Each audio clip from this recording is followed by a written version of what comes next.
আমার নবী যেদিন এই দেশ থেকে বিদায় হয়ে যাবে, আমার আল্লাহ জিব্রাইলকে দিয়ে প্রস্তাব পাঠিয়েছিলেন, ও জিব্রাইল আমার বন্ধুর কানে খবর দাও, আমার বন্ধু এই দেশের মাটিতে থাকতে পারবে না, আমার বন্ধু এই রক্ত মাখা জমিনের মধ্যে রাখবো না, আমার বন্ধুর দেহ আমার আরশের ডাইন পাশে দাফন করব।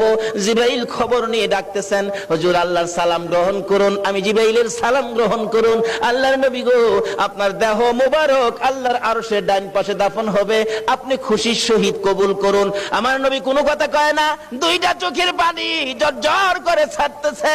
জিবরাইল বলেন, ইয়া রাসূলুল্লাহ, এত সুন্দর প্রস্তাব নিয়ে আসলাম, কোনো কথা কন না, খালি কাঁদেন কেন জানতে চায়। আমার নবী বলেন, জিবরাইল রে, তোমার জন্য খুশির খবর হতে পারে, আমি খুশি হতে পারলাম না। কেন পারলেন না? রে জিবরাইল, আমার দাফন আল্লাহর আরশের ডান পাশে হবে, আমি জানতে চাই আমার গুনাহগার উম্মতের দাফন কই হবে রে? জিবরাইল বলেন, আপনার উম্মতের দাফন এই জমিনের মধ্যে হবে। আমার নবীর কান্না আরো বেড়ে গেছে।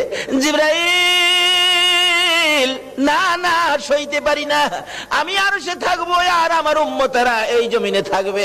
আমার মন মানে না, প্রস্তাব আমি রাখবো না। আমার পক্ষ থেকে একটা প্রস্তাব আমার প্রভুর দরবারে তুলে ধরো।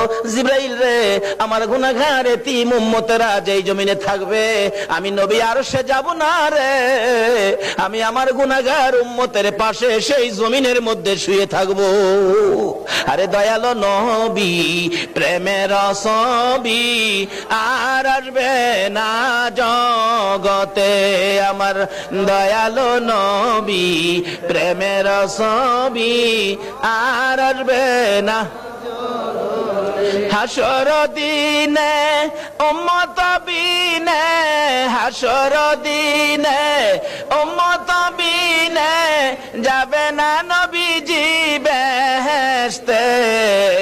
দয়ালো নবী, প্রেমের ছবি আর আসবে না জগতে, আমার দয়ালো নবী, প্রেমের ছবি আর আসবে না।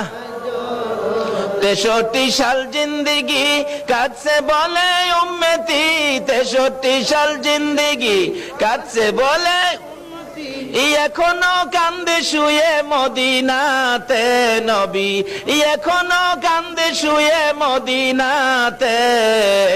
দয়ালো নবী, প্রেমের ছবি আর আসবে না জগতে, আমার দয়ালো নবী, প্রেমের ছবি আর আসবে না।